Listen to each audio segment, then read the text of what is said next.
ઉનાળાના વેકેશનને જોતા ટ્રેનોની સંખ્યામાં વધારો કરવામાં આવ્યો છે। અમદાવાદથી ઉત્તર ભારત જતી ટ્રેનો વધારાઈ છે। મુસાફરોની સતત ભીડને ધ્યાને રાખીને રેલવેએ આ ખાસ નિર્ણય કર્યો છે।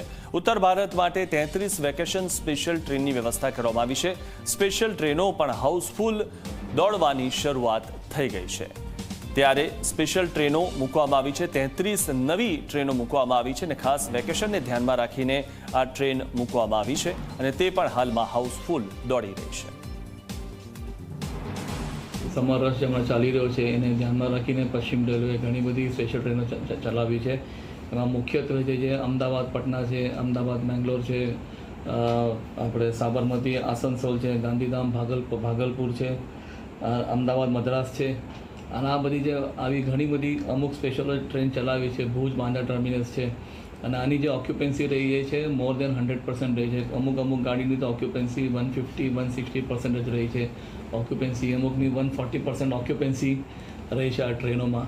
એટલે જે પણ જે રૂટ પર વધારે રશ છે એ પ્રમાણે ધ્યાનમાં રાખીને પશ્ચિમ રેલવે સ્પેશિયલ ટ્રેન એમાં ઇન્ટ્રોડ્યુસ કરે છે ટાઈમ ટુ ટાઈમ।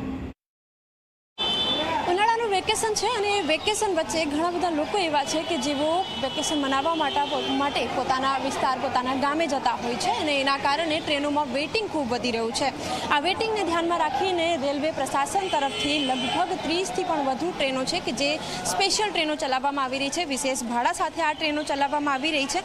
અલગ અલગ વિસ્તારની વાત કરીએ તો અમદાવાદ, સાબરમતી, અસારવા જેવા જે રેલવે સ્ટેશનો છે એના પરથી અલગ અલગ જે રૂટ ઉપર જતી જે સ્પેશિયલ ટ્રેનો છે જે વિશેષ ભાડા સાથે ચલાવવામાં આવી રહી છે। કાનપુર, આસનસોલ, પટના, હરિદ્વાર, હાવડા, દુર્ગાપુર સહિત કુલ 33 જેટલી વિશેષ ટ્રેનો છે કે જે ચલાવવામાં આવી રહી છે ને કારણ કે શહેર છે તો શહેરમાં ઘણા બધા લોકો રોજગારી માટે આવતા હોય છે અને આ સમય દરમિયાન જ્યારે તેમને લાંબુ એક વેકેશન મળતું હોય છે, ઉનાળાનું જ્યારે વેકેશન શરૂ થતું હોય છે ત્યારે ટ્રેનોમાં મુસાફરી કરતા લોકોની સંખ્યામાં એકાએક વધારો થાય છે અને વેઇટિંગ થઈ જાય છે। કેટલીક ટ્રેનોમાં તો નો રૂમની સ્થિતિ બની જાય છે એટલે કે ટિકિટ મળવી પણ શક્ય નથી હોતી અને એ પરિસ્થિતિ વચ્ચે જે પશ્ચિમ રેલવે છે તેમના દ્વારા વિશેષ ટ્રેનો દોડાવવામાં આવી રહી છે। કેમેરામેન મુકેશ ચૌહાણ સાથે સપના શર્મા, ઝી 24 કલાક, અમદાવાદ।